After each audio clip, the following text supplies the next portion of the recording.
Speaker Pelosi has asked retired Lieutenant General Russell Honore to lead an immediate review of Capitol security in light of the attack.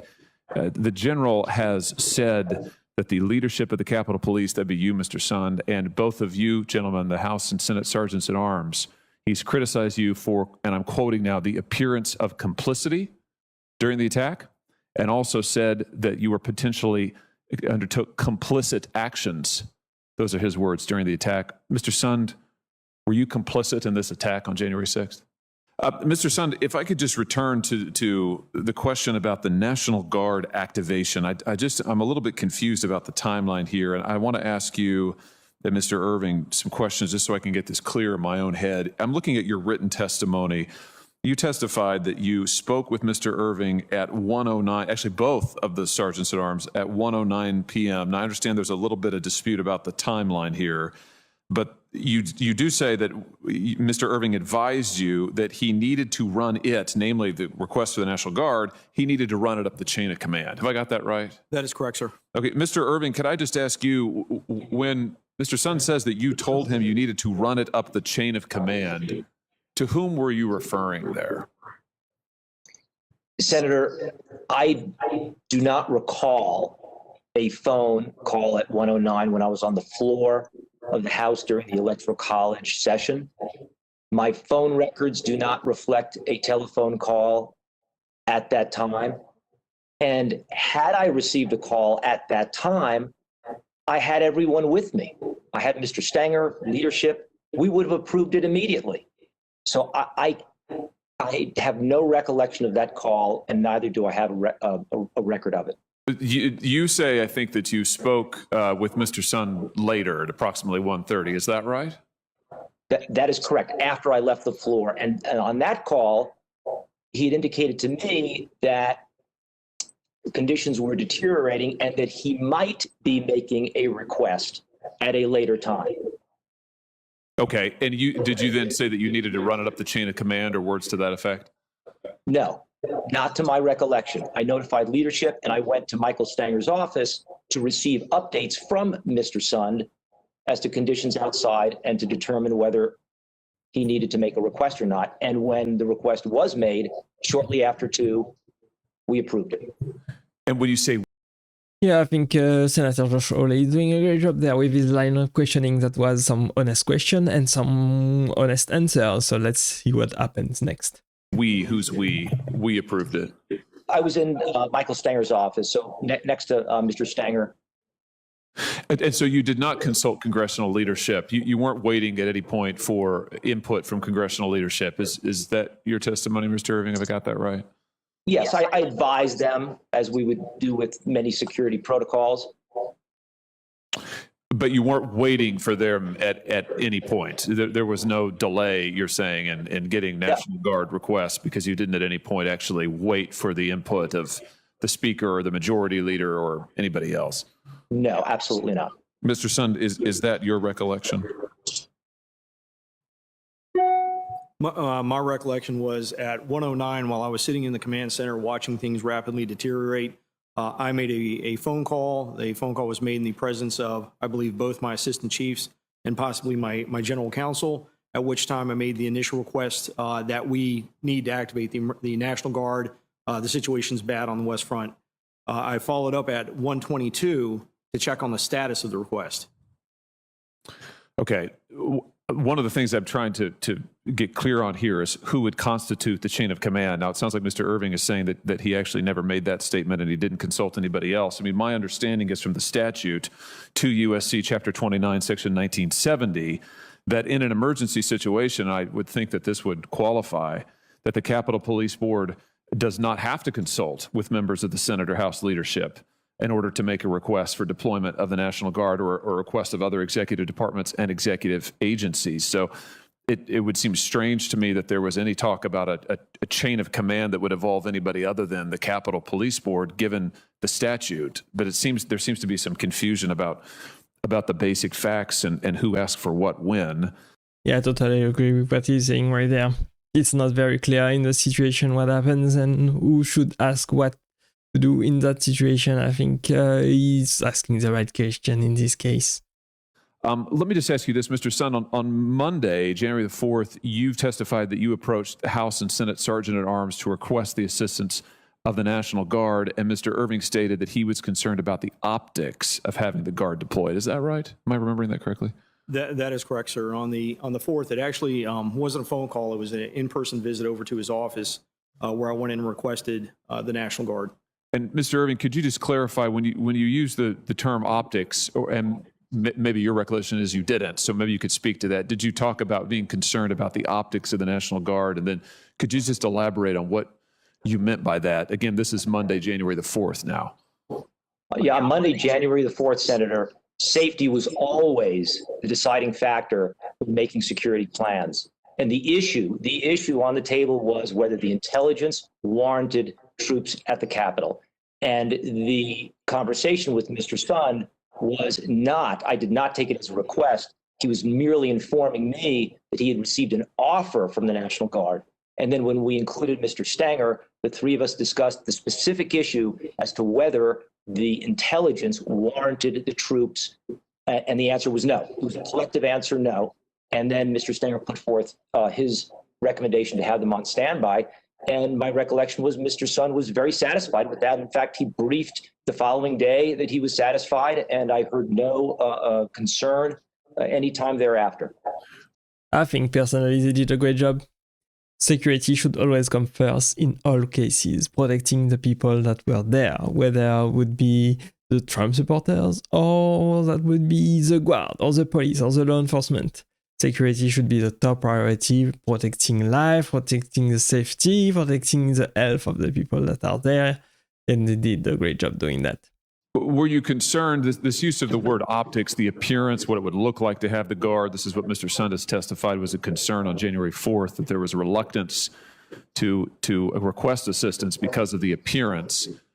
Was there something that you were, what's the appearance that you were concerned about, Mr. Irving, if indeed you were? Were you concerned that having the Guard present would look like it was too militarized? Were you concerned about the criticism of the Guard being deployed in Washington during rioting earlier this summer, the summer of 2020? Would just give us some insight into your thinking there as you recall it. Senator, I was not concerned about appearance whatsoever. It was all about safety and security.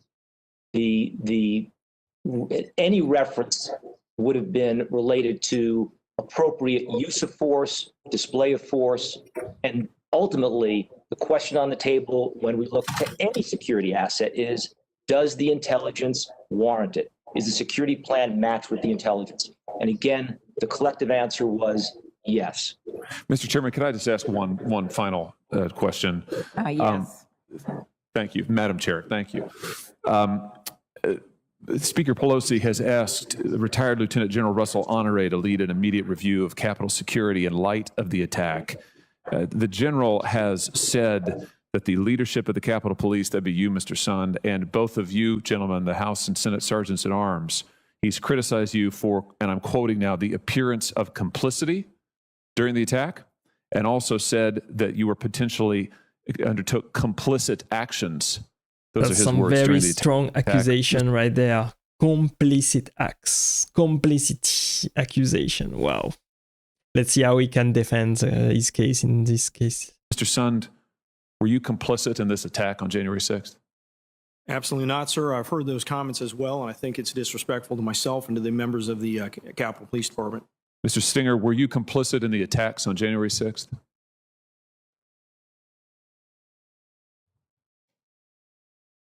Mr. Stinger,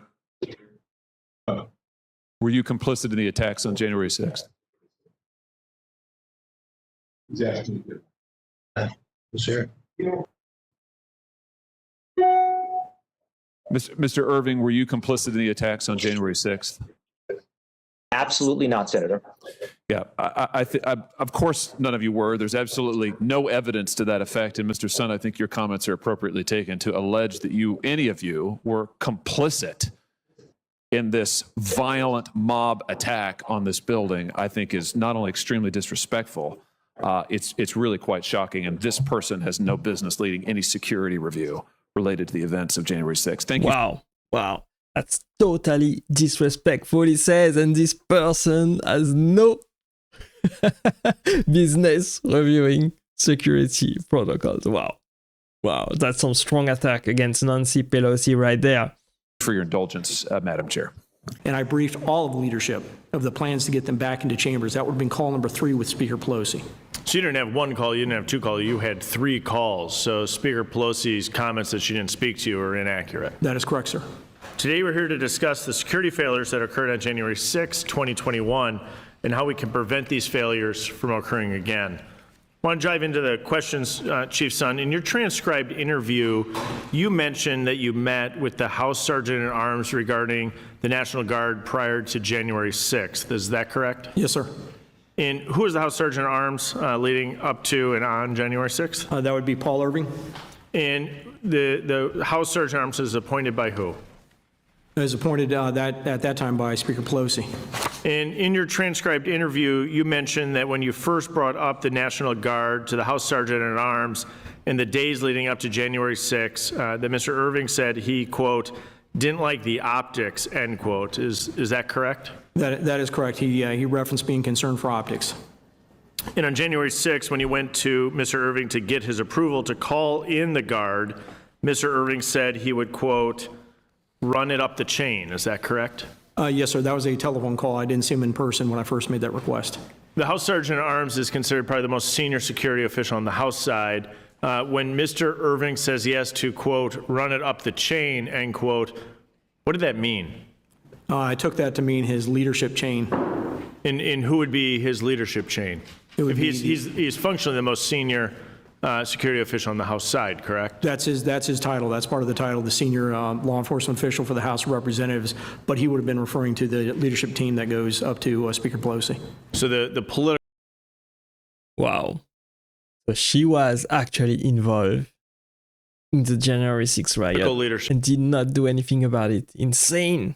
team, meaning elected officials, not another security official. Is that your That understanding? is correct, sir. He's the top security official for the House. So running up the chain would most likely, in your opinion, is through the Speaker's office and possibly to Speaker Pelosi? That would be where it ends, yes. Okay, so let's park that there, and then let's jump to a second set here. In a press conference on January 7th, Speaker Pelosi called for your resignation on national television. Speaker Pelosi also stated that she had not talked to you since the initial breach of the Capitol. But according to your transcribed interview, you were on the phone with Speaker Pelosi a few times. Can you explain that discrepancy? Yeah, that is correct. I spoke to Speaker Pelosi 3 times that evening, and she went on national TV and said I'd never spoken to her, but I spoke to her 3 times. Wow, that's some very strong accusation once again against Nancy Pelosi. She just called her a liar.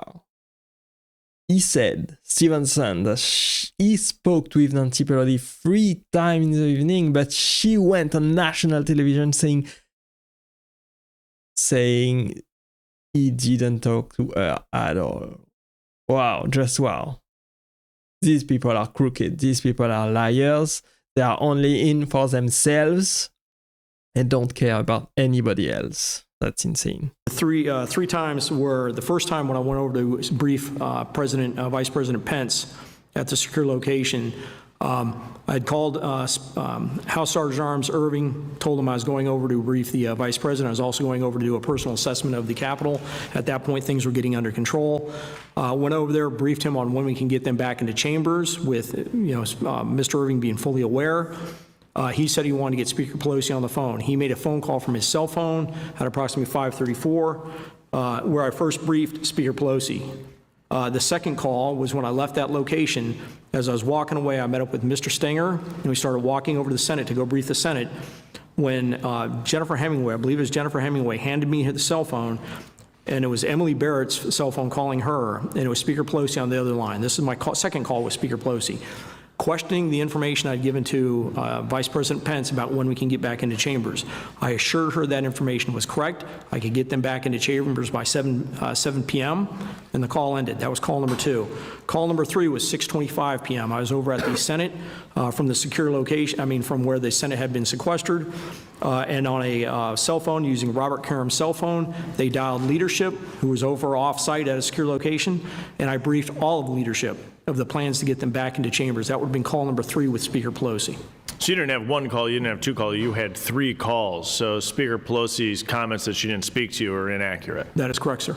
Let me shift gears and go back as it relates to the optics of bringing people up to Capitol Hill and running. Her comments were inaccurate. That's a nice way of saying she was basically lying and was only saving herself and didn't want to save any other people in the process. She just wanted to save herself and protect herself from any repercussion. But of course, she spoke to him. Of course, she didn't do anything about it. Of course, she's at fault. And basically should face justice for this. Things up the chain of command, ultimately to the Speaker's office. Do you think Speaker Pelosi's office or Speaker Pelosi herself politicized Capitol security? I have no idea on that, sir. Okay. Any other clarifications you'd like to make as it relates to Speaker Pelosi's comments that you didn't speak to her? I just, wish she had considered that, wish she had considered some of the stuff that I faced and the efforts I went through to bring in the outside resources on that day before she called for my resignation. I want to go back to your recollections in the transcribed interview of Mr. Irving. He said that on January 6th, the initial statement about the guard occurred on a phone call. You noted it's in his office, which is correct. Can you repeat the question, sir? Just so Yeah, no, absolutely.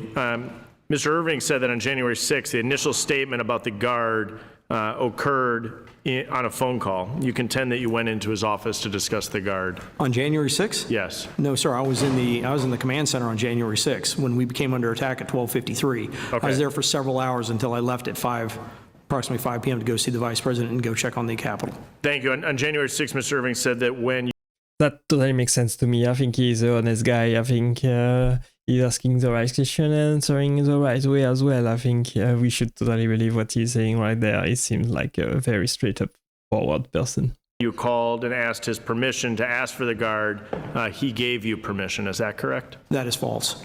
I think if you look at his testimony, he says when I first called him, I want to, just for clarification, at 2 o'clock, because I think his testimony is before I was saying I might be needing the National Guard.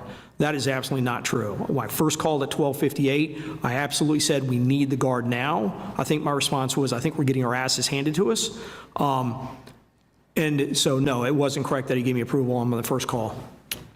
So when comparing your transcribed interview with the January 6th committee and the transcribed interview of Mr. Irving, there seems to be some pretty big discrepancies in the timeline of events and how they happen. Can you explain the discrepancies? Maybe there's problems with recollection. I would, the one thing I'd say is when you think there's discrepancies, realize that Congress did try and change the law to correct those discrepancies in the sense of they changed the law, giving the chief the authority now. So obviously they agree with my position. Well, I thank you for being here, Mr. Sun. And we really are working as chair of the full committee to depoliticize Capitol Police. I remain concerned that under the previous Congress, under the previous Speaker, Capitol Police was politicized, and we're working to depoliticize the security apparatus on Capitol Hill. With that, I yield back.